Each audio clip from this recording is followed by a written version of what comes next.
You're watching The Advocate on Plus TV Africa. Time to stoke up the fire. Following on the recent repeated defections in the political space, I yet again watched, with a degree of sadness, Alhaji Buba Galadima state with straight face that he's a card-carrying member of APC, whilst being a spokesperson for the PDP. So much cross-carpeting, so many seemingly political opportunists, so much self-serving. Let it read like an obituary, people.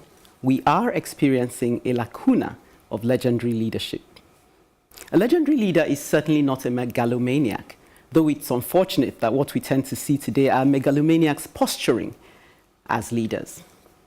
We can definitely tell who a leader is not by the fact that their wives do not seem to be their biggest cheerleaders.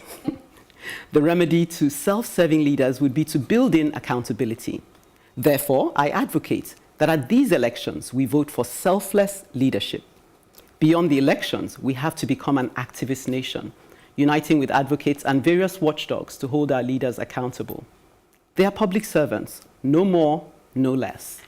In the meantime, when we go scouting for the next legendary leader, I suggest we begin by asking those closest to them. I recommend their wives or husbands. What do you think? Sorry, let me quickly correct an impression. Alhaji Buba Galadima said he's a member of the new APC, the reformed APC. Okay. And you know, in 2015, the PDP had a faction that broke away, led by Atiku Abubakar and others. They named themselves the new PDP.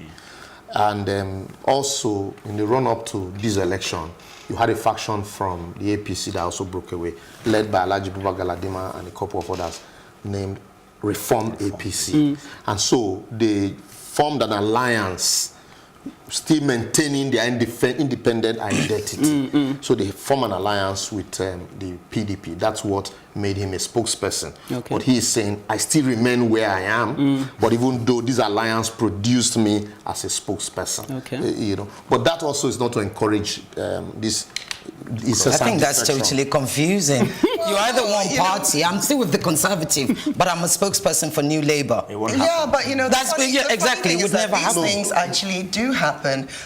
You find, like for instance, in the United States, you find that there are, you know, representatives from the Republican Party, but on some issues, when they should be standing with not as political, not for elections. He was speaking. It doesn't matter. What I'm saying, I understand what you're saying, but I'm saying that liberal democrat. Yes, and then you suddenly, you know, cross carpet on an issue where you should be sticking with your party, and that's when you now cross carpet and you now go and vote with the Democrats. It happens. Buba, no, that's not what I'm saying. But I don't think that's not what he's saying. Buba isn't really doing anything out of the ordinary. No, but that's not what Ekene is saying. What is Ekene saying?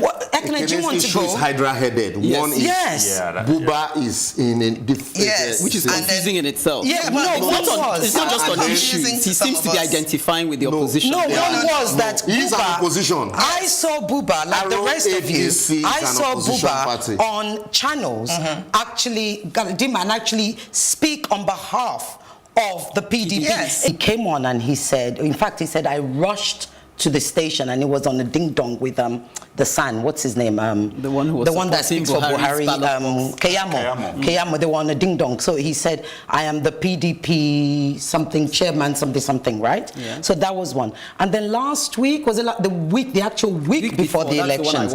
That's the one I also watched. They then said, so Sheun said, oh, we have Galadima, Buba Galadima, the spokesperson for the PDP. And he said, I don't know where, actually this is a quote, he said, I don't know where you get that impression from. I am still a member of APC. Those were his exact words. So I think he's a card-carrying member of APC. Yeah. But he's a spokesperson for PDP. I understood what the card-carrying member, just basically, he's still a member, you know, on paper of the APC. But right now, he's aligning himself with the PDP. To be honest, I don't see anything wrong with it. There's so many, this is Nigerian politics. That's not what happened. I explained already.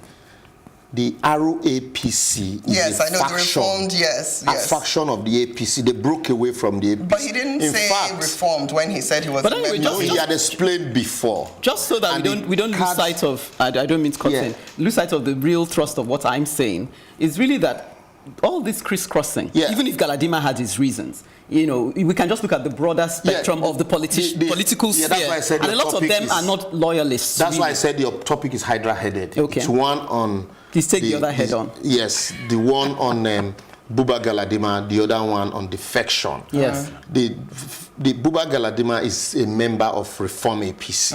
Okay. And so they had an alliance. Maybe if PDP had won, they would have collapsed. They'd have then moved in. But let's talk on the And so they are still in abeyance. The Reform APC are still in abeyance. They are not, you know, in core APC, they are not in PDP.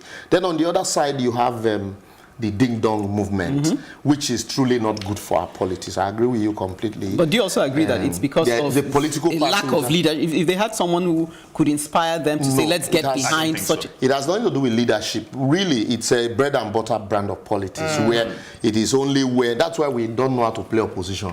Just watch. After the election, a lot of people move from PDP again back to APC. Exactly. And that's been my fear, that we're going to see that, and then that's just going to completely demoralize me, you know, because, yes, it really is. It's really going to completely just throw everything away. Throw everything, you know, because why are we doing this? You know, they speak so passionately when they move to the next party. You kind of want to believe that, okay, they've seen the lights. That's the reason why they moved to the other party. But then, of course, their you know, platforms. It's about seeing where they can escape to, seeing where Okay, maybe if we broaden this discussion then and say even these people that are running up and down, they are leaders. You know, I'm really still looking for somebody who has an ideal and sticks to it. And that's why I want to answer Uche's question. There are some people that do stay in the same party, but they're not many. You asked a very good question, why? And the answer is lack of ideology. Okay. We don't have ideology politics in Nigeria. That's all. That's the only place where we differ to other parts of the world. Every other parts of the world, you have your Marxists, you have your socialist politicians, you have your capitalists, you have all of that stuff. Yeah, but we don't have that. Why? Doesn't mean there's no ideology. We are not even there. Why don't we have ideology? Because we don't have ideal leaders. We need, what we need is a government that will provide us with our basic amenities. So if we have a government, a party that tells us, oh, we're going to give you this, we're going to give you that, that's all we're interested in. That's the ideology that we're interested in. So we're not at that point where we want to be hearing this is socialist party, this is whatever. I don't think good governance is an ideology of good governance is hinged on something. Absolutely. Which is what is missing now.